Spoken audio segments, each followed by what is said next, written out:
Hey y'all, this is Sherilyn. Welcome to Just Goodness 333 Little Homestead. For those of you who've been here before, hey, welcome back. Listen, today I'm going to be in the garden. I'm in South Florida, Zone 9B/10A. We're right on the border. And today's the third week in October, so it's time to plant corn and it's time to plant green beans, and that's what we're going to be doing today. I'm also going to give you a little tour around what's going on in the garden. Some things are in, some things are not. Some things are on schedule, some things are behind. And I'm going to share with you the seeds that I'm using today. Okay, this is my seed stash. In here, I need to put the carrots in, but I'm going to have to amend that bed because the soil is just too compact.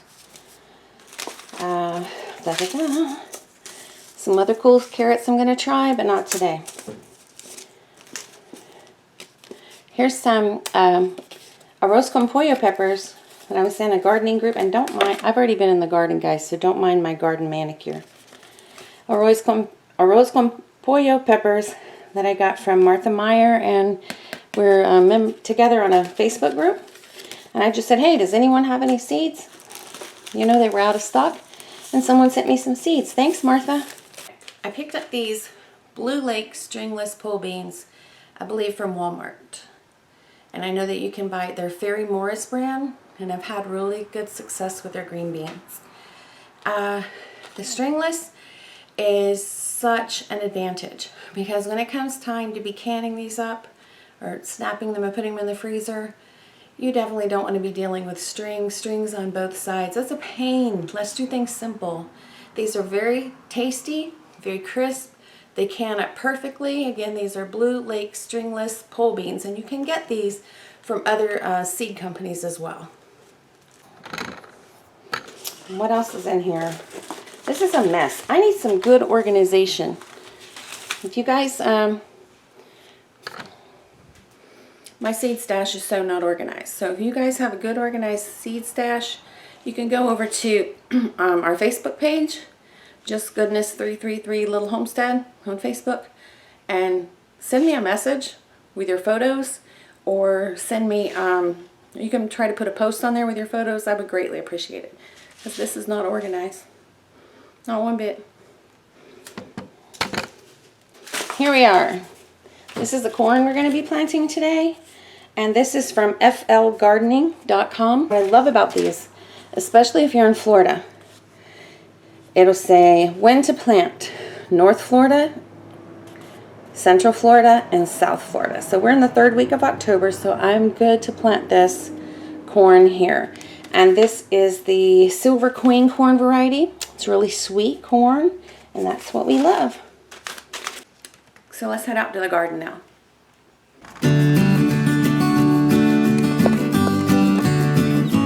Still working on this pathway.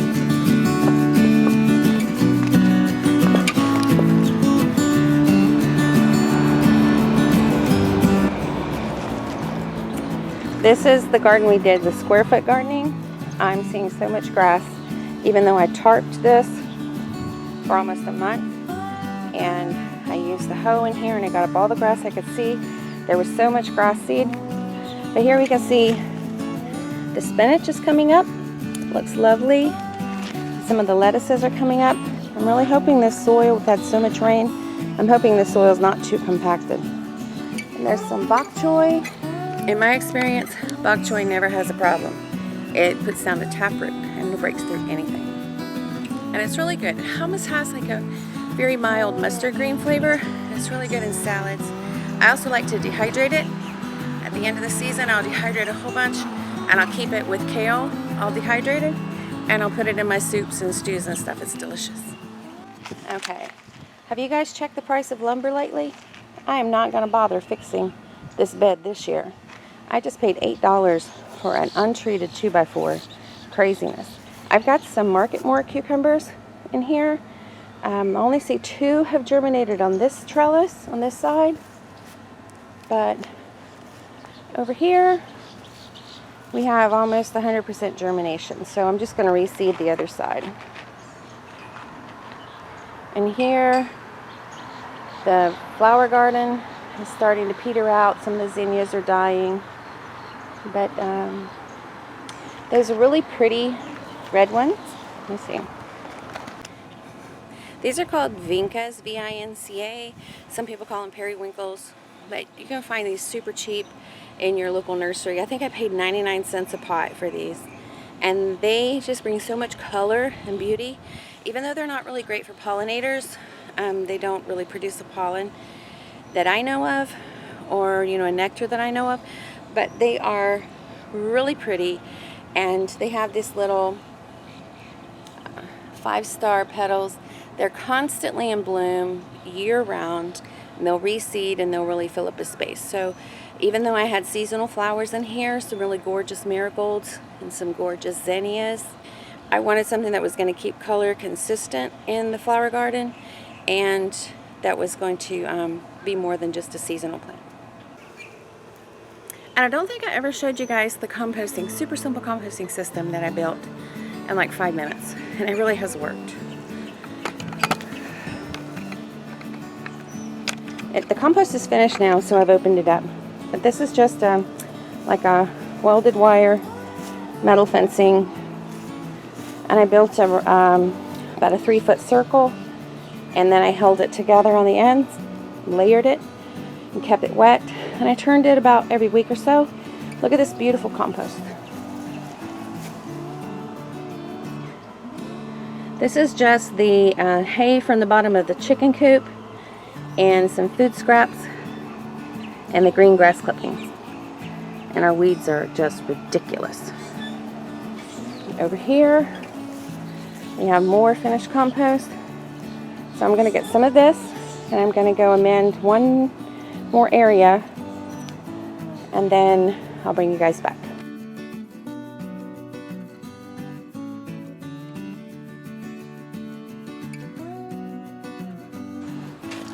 Okay, and I did put some amendment in here, and normally since I'm growing beans, I really wouldn't use any amendment if I had amended this ground in the season before, but I did not.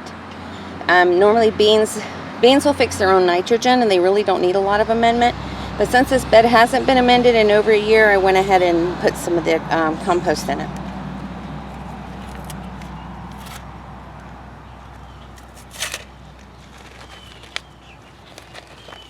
I just tore open the whole bag. Okay, what I'm going to do, this is a cattle panel trellis, and these are about 6 inches apart, so I'm just going to go in here at each one of these and poke my finger in a little bit and put a bean. Easy as that. 1, 2, 3, and cover it up. I went down about 1 inch.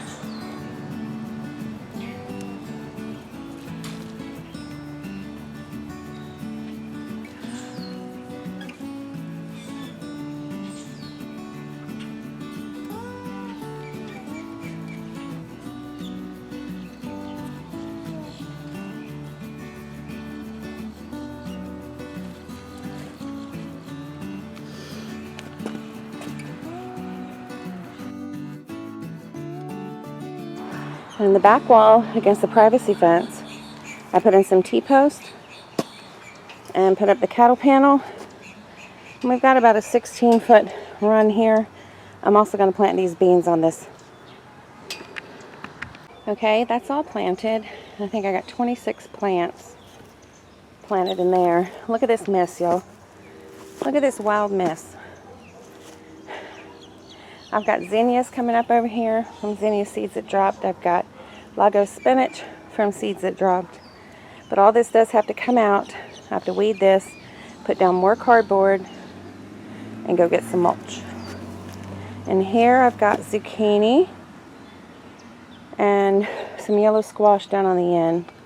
Some of them didn't germinate, so I'm going to come back out and replant those. And over here, look at this. These sweet potatoes are hanging on. We dug up the sweet potatoes and thought we got everything, and there's more plants popping up. So I'll definitely have to dig out this bed. This bed here at the front of the garden, I want to do carrots, and this soil is very compact. So I'm going to have to add some probably perlite, maybe some peat moss in there, and get it fluffy and light for carrots, or else they're not going to grow. Over here I'm going to plant the corn. Sometimes I get halfway through a project and I realize a smarter way to do things. Today's one of those days. So I did want to show you on the front of these packets and on the back of most seed packets, it'll tell you row spacing. Corn loves to grow in a block. Corn does not want to grow in a row. So corn does not grow in the row. It grows in a block. That's for pollination. I'm out of breath, y'all. It's crazy. It's still hot here in South Florida. Okay, my smarter idea was to take this little hoe and to poke holes in the ground everywhere I wanted to plant a seed. And then just use the blade of the hoe to cover it up and tamp it down. That way I'm not having to bend all the way down to the ground or reach all the way to the back of the garden bed. But a smarter idea is to check the square. Look, the paper says that corn will go in the blue circles. So we're going to get 4 plants per square foot. Let's try this method. Okay, so this bed is 3 feet wide. I can get 3 square plantings. That's working out perfectly. Now this comes with the dibber, and I did a whole video on this before.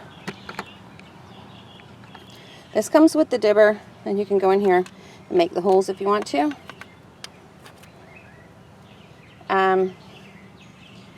And then just put your seed in there. When you lift it up, you'll cover it up.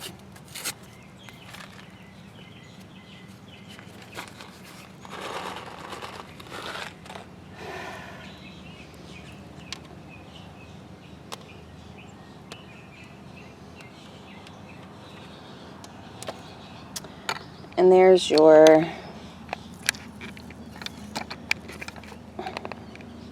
perfectly planted corn. How deep are we supposed to plant these? I'm so not prepared. 1 to 1.5 inches.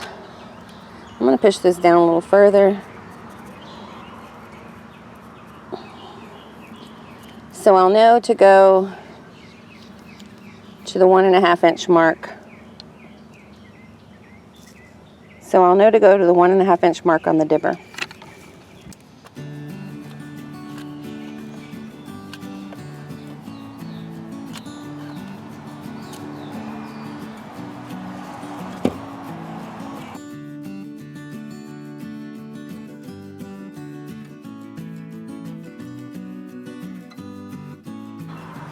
And I have amended this bed pretty heavily with the composted chicken manure, as corn loves nitrogen. It's what's called the heavy feeder. So to recap, your beans will make their own nitrogen, your corn needs extra nitrogen. So all in all, I got 10 square feet of corn planted. That'll give you guys an idea. I think there was about 25 or 26 kernels of corn per seed packet. And that way when you're shopping for seeds, and you want to figure out how much you want to plant, how much is it going to cost, that'll give you an idea. Those were the Florida gardening seeds. So here's the corn we just planted. We got 10 square feet. So I'm still going to have this bed here, probably plant more squash in. I have some butternut squash. I also have some cantaloupe seeds I'm going to try. I think they'll grow well in the fall.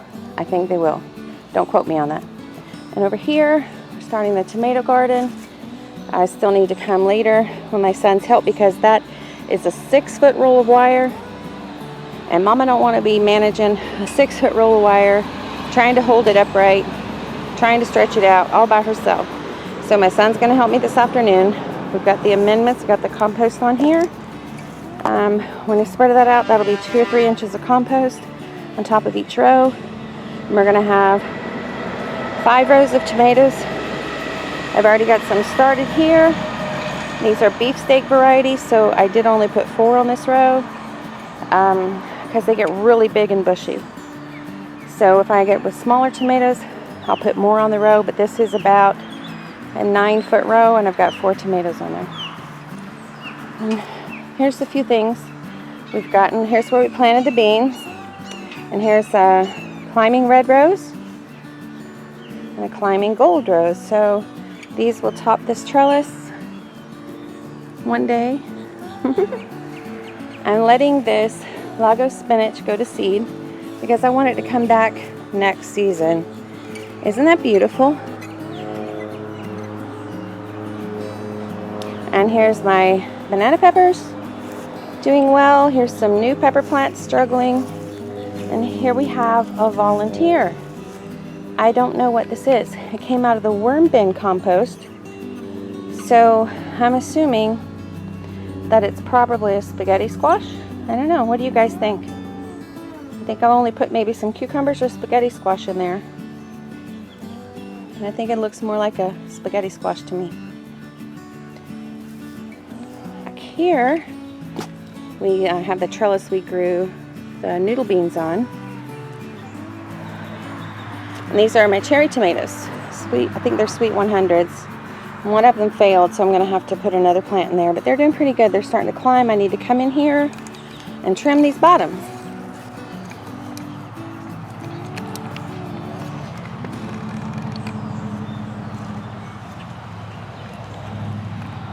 You can see down here, these are really close to the ground. Look at this. That's from dirt splashing up on them. They get fungal issues. So I'm going to come around here. Here's some beans trying to grow. We grew beans and they must have dropped some. Beans are trying to grow here. It's not your season. I don't want you. Not right now. And let's see. I'm going to come down here and pull off. I'm going to gently pinch off all these bottom leaves. See, we're starting to get some disease here.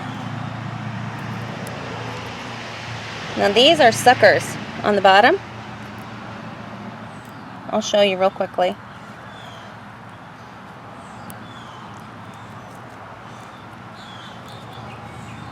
I really need to get some mulch. I haven't been able to find wood chips, so I was hoping to get a load of wood chips. Let's look closer.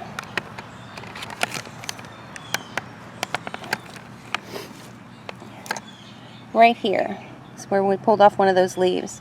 And right here, this is called the armpit because it's the bend between the main stem and another stem. And that's where suckers will grow. And just pinch those off because it will grow a whole other branch.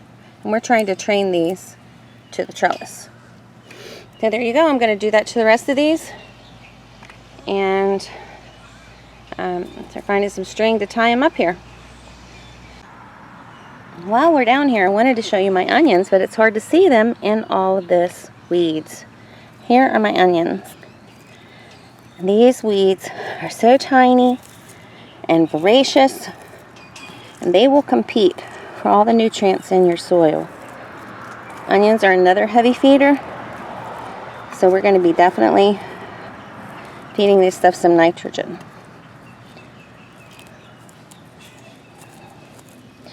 See, here's grass, and there's the onion. Not so easy to tell the difference. Be real careful.